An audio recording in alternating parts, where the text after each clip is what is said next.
टूट जाएगा, जल निकलेगा नहीं तो संकल्प होगा नहीं, संकल्प होगा नहीं तो चेला बोली सारी संपत्ति गुरु के चरणों में समर्पण कर दें, ऐसा शिष्य होना चाहिए।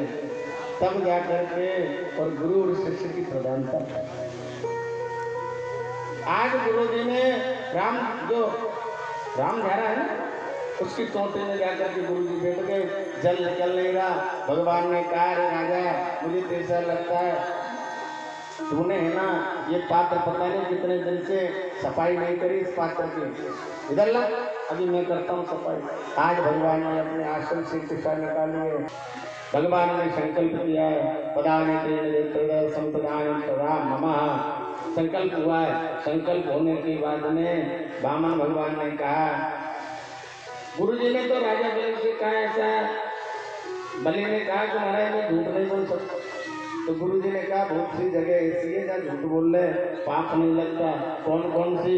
बोले स्त्रीसु नर्म विभाग प्रत्यर्थी प्राण संकट सब नष्ट हो रही हो और हमारी झूठ बोलने से कि धन संपत्ति हमारी बच रही है तो झूठ बोल दो, कोई दोष नहीं है। अगर हमारे प्राण नष्ट हो रहे हो, हमें मृत्यु दंड मिल रहा हो और हमारे झूठ बोलने से कि हमारे मृत्यु दंड हमारा बच रहा हो तो झूठ बोल लेना चाहिए, लेकिन ऐसा नहीं हुआ है। संकल्प हुआ है, भगवान ने राजा बलि से कहा प्रणाम करो और जैसे प्रणाम किया है भगवान 52 नहीं 53 हो गए। बोले वामन भगवान की विराट रूप वामन भगवान ने धारण किया है, विराट रूप धारण किया।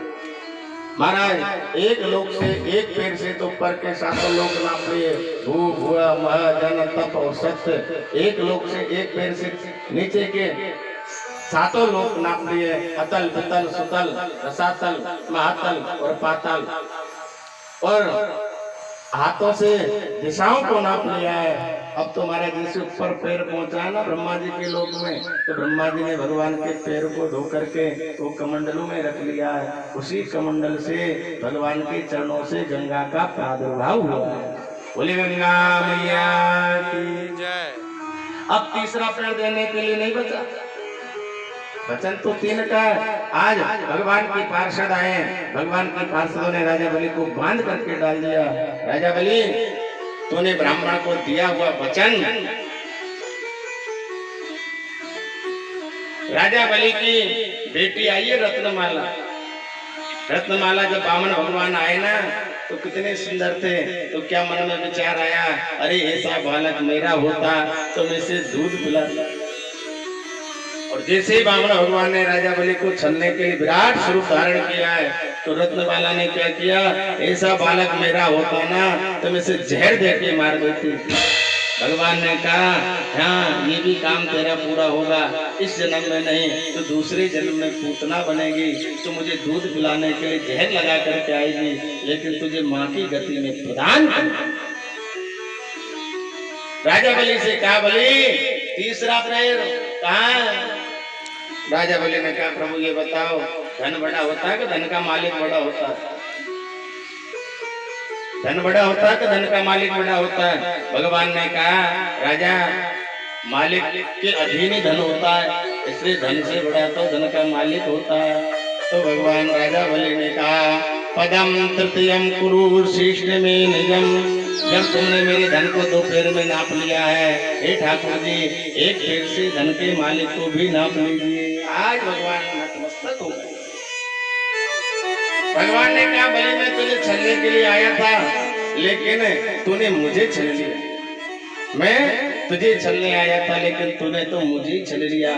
आज महाराज बलि की भगवान ने छोटा सा रूप धारण किया है, बलि के माथे पर अपना चरण चिन्ह पधराया है। कहा अरे बलि ऐसा है तू सुतल लोक का राज्य कर। भगवान ने बलि ने कहा महाराज सुतल लोक में तो मैं चला जाऊंगा पर आपको मेरा द्वारपाल बन के रहना पड़ेगा। भगवान द्वारपाल बन करके और सुतल लोक में रहने लगे। नारद जी लक्ष्मी के पास में गए, बोले नारायण कहाँ है? बोले कहीं गए होंगे। बोले गए नहीं है, मुझे तो ऐसा लग रहा तुम्हारे पास धन की कमी आ गई। धन की क्यों? क्योंकि वो तो सुतल लोक में है ना राजा वाले की नौकरी कर रहे हैं, चौकीदार बन के बैठे। तो आज लक्ष्मी ने महाराज सुंदर श्रृंगार किया, हाथ में सुंदर थाली लेकर के और लक्ष्मी पहुंची। राजा बलि के सुतल लोक में राजा बलि से लक्ष्मी का मिलन हुआ है। राजा बलि ने